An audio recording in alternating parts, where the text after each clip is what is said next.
GST के tax structure या फिर जीएसटी के फ्रेमवर्क की बात करेंगे तो हम लोगों ने इसके पहले तमाम तरह के कॉन्सेप्ट को समझा है, जिस फ्रेमवर्क में हम लोगों ने सीजीएसटी, एसजीएसटी, आईजीएसटी को समझ लिया है। और हमारा अंतिम आता है यूटीजीएसटी।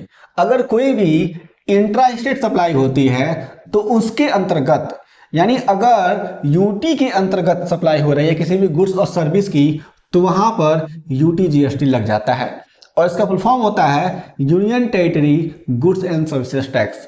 तो यहाँ पे हम लोग बेसिकली समझ सकते हैं कि यदि किसी भी गुड्स और सर्विस की सप्लाई किसी भी यूनियन टेरिटरी में होती है तो वह गुड्स एंड सर्विसेज टैक्स का जो प्रारूप लग रहा है वहां पर, उसको हम लोग कहेंगे यूटीजीएसटी। अब अंदर की बात क्या है जो हम लोग समझेंगे इंट्रोडक्शन को तो हमें पूरी तरीके से मालूम चल जाएगा। और वे कौन कौन से यूटीज हैं जो जीएसटी के अंदर आते हैं, यानी कौन कौन से यूनियन टेरिटरीज हैं जिनको शामिल किया जाता है जीएसटी के यूटीजीएसटी एक्ट में। ठीक है ना, यूटीजीएसटी एक्ट 2017 में। ठीक है, फिर हम लोग समझेंगे फीचर्स को कि जो भी रेस्पेक्टिव यूटीजीएसटी है उसके फीचर्स कौन कौन से हो सकते हैं। नमस्कार, मैं हूं आशीष और आप देख रहे हैं आशीष कॉमर्स एकेडमी। हम लोग बात कर रहे हैं अपने वीडियोस में जीएसटी की, और जीएसटी को ही हम लोग अपने देश में इनडायरेक्ट टैक्स के नाम से जानते हैं। यूं तो इनडायरेक्ट टैक्स को दो पार्ट्स में डिवाइड किया गया है, कस्टम ड्यूटी और जीएसटी। तो हम लोग जीएसटी को ही पढ़ रहे हैं। जब बात करेंगे इंट्रोडक्शन की तो यूटीजीएसटी में हमें समझना है कि UTGST stands for Union Territory Goods and Services Tax। ये तो हो गया फुल फॉर्म, यानी यूटीजीएसटी का फुल फॉर्म अगर आपसे कोई पूछे, एमसीक्यू में कई बार आ जाता है, तो आप लोग लिखेंगे, समझाएंगे कि इसका फुल फॉर्म है union territory goods and services tax. Okay ना, आगे बात करेंगे। आगे कहा गया है इट इज एप्लीकेबल। अब तो मैंने समझ लिया कि यूटीजीएसटी का फुल फॉर्म क्या है, यानी पूरा नाम क्या है। अब हमें समझना है कि जो यह यूटीजीएसटी है यह किस तरीके से और कहाँ एप्लीकेबल होती है, कहाँ लगती है। It is applicable in such union territories of India which do not have their own legislatures. यानी जो भी यूटीजीएसटी है यह सारे के सारे यूटीज में नहीं लगता है, सारे के सारे केंद्र शासित प्रदेशों में नहीं लगता है, केवल उन्हीं केंद्र शासित प्रदेशों में लगता है जिनके अपने लेजिस्लेचर नहीं हैं, यानी विधानमंडल नहीं है, हिंदी में कहते हैं उसको। ठीक है, ये बात आप लोग समझेंगे, यह एक कंडीशन है यूटीजीएसटी लगने का। ठीक है, आगे कहा गया है यूटीजीएसटी इज एप्लीकेबल। अब तुम्हें मालूम चल गया कि किन यूटीज में लगता है।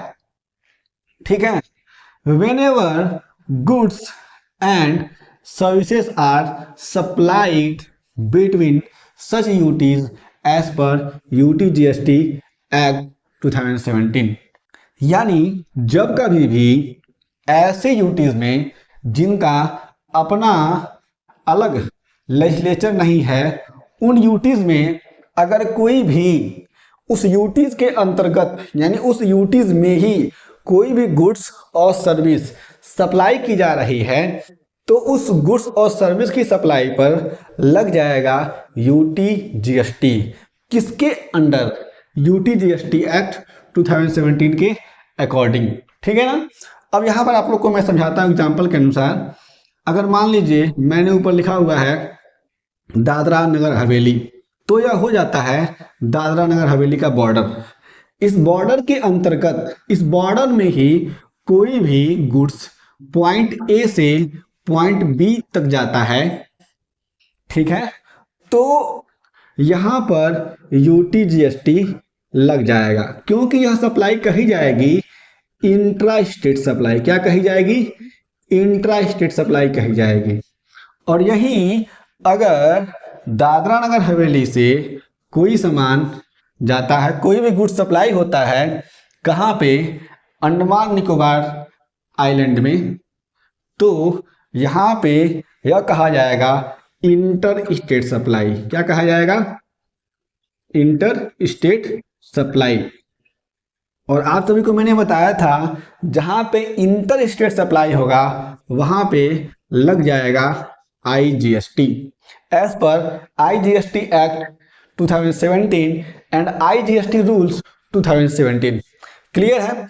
तो यहाँ पर दो बातें मैंने आपको बताई कि किसी यूटी के अंतर्गत ही एक प्लेस से दूसरे प्लेस पे कोई भी गुड्स सप्लाई हो रहा है या फिर कोई भी सर्विस सप्लाई हो रही है तो उस पर यूटी जीएसटी लगेगा।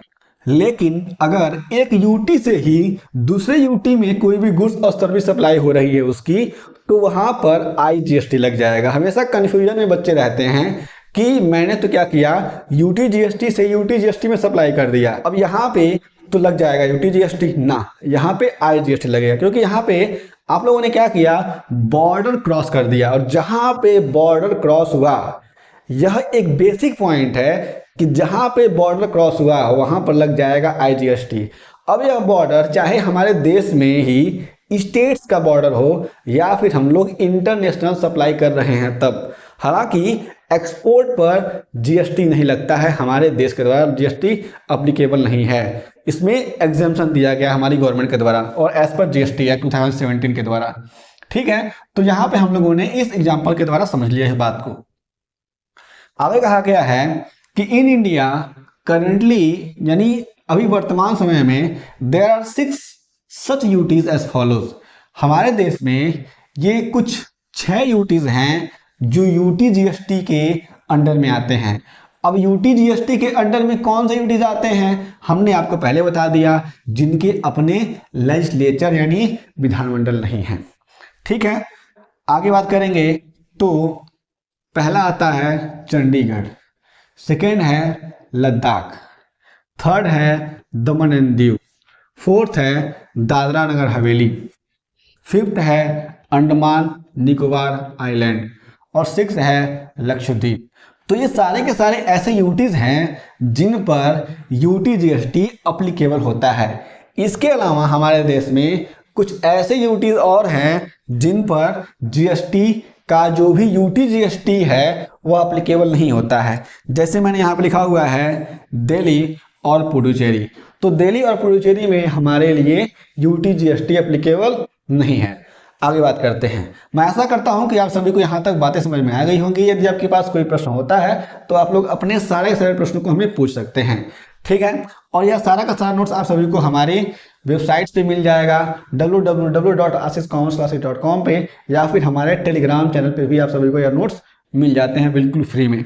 ठीक है, फीचर्स की बात करेंगे तो हमारे पास कुछ 5 फीचर्स हैं। Levied on supply of goods and services under UTs. अगर यूटीज के अंतर्गत ही कोई भी गुड्स और सर्विस सप्लाई हो रही है तो वहां पर यूटी जीएसटी लग जाएगा, जैसे मैंने आप सभी को यहाँ पे एग्जांपल बताया। ठीक है, अब बात करते हैं सेकंड की। It is held in such UTs which do not have their own legislature.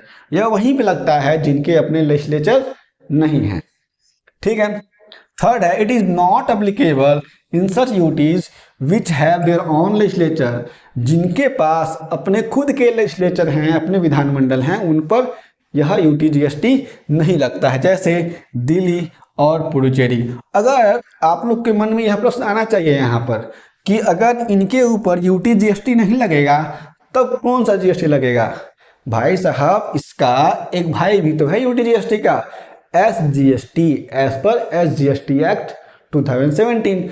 तो यहाँ पर अगर यूटी जीएसटी नहीं लगेगा तो दिल्ली और पुडुचेरी पे लग जाएगा SGST एक्ट 2017।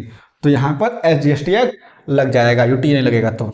ठीक है, चौथा है it is shown separately in the invoice issued by the supplier. जो भी इनवॉइस इशू करेगा सप्लायर, उस इनवॉइस के आधे भाग में यूटी का जो भी यूटी जीएसटी है उसका वहां पर रहेगा। अब मैं एग्जांपल देता हूं, देखिएगा, थोड़ा मिटाता हूं। कोई भी गुड्स है इंट्रा यूटी सप्लाई हुई या फिर हम लोग कह सकते हैं इंट्रा स्टेट सप्लाई हुई, तो यहाँ पर मान लीजिए 100 रुपये है, 100 रुपये पे लग गया 18% जीएसटी। इसमें जो भी 18% जीएसटी आएगा इसमें से 9% हो जाएगा CGST और 9% हो जाएगा यूटी जीएसटी। 9% ले जाएगी सेंट्रल गवर्नमेंट और 9% ले जाएगी यूटी गवर्नमेंट। ठीक है, यही बात यहाँ पे समझाया हुआ है। अब बात करते हैं आगे। UT GST accounts for half of the declared result of, या फिर सॉरी, रेट्स ऑफ जीएसटी। जो भी डिक्लेयर रेट्स है उसका आधा होता है यूटी जीएसटी, जो मैंने आप सभी को यहाँ पे एग्जांपल में बताया हुआ है। तो यहाँ पे हम लोगों ने इस वीडियो में समझा यूटी जीएसटी के बारे में कि इसका इंट्रोडक्शन क्या होता है, आप लोग इसको मीनिंग भी कह सकते हैं, आप लोग इसको डेफिनेशन भी कह सकते हैं, आप लोग जैसे लिखें, ठीक है ना। मैंने एक फॉर्मेट बना दिया किस तरीके से एग्जाम में आंसर देना है। अब बात करेंगे, फिर हमने समझा कि कौन कौन से यूटीज हैं जिन पर यूटी जीएसटी लग जाता है, फिर हमने समझा इसके फीचर्स के बारे में। तो यहाँ पर हम लोगों ने यूटी जीएसटी से संबंधित सारी की सारी बातें कर ली। यदि आपके पास कोई प्रश्न होता है यूटी जीएसटी से रिलेटेड तो आप लोग अपने सारे प्रश्नों को पूछ सकते हैं। आपके सभी प्रश्नों का आंसर हम लोग ऑन टाइम जरूर करेंगे आने वाले वीडियोज़ में, और जीएसटी के अनदर कॉन्सेप्ट को भी हम लोग समझेंगे जो बहुत ही इंपॉर्टेंट है आप सभी के एग्जाम के लिए। तो हम लोग फिर से मिलेंगे एक नए वीडियो के साथ, तब तक के लिए जय हिंद।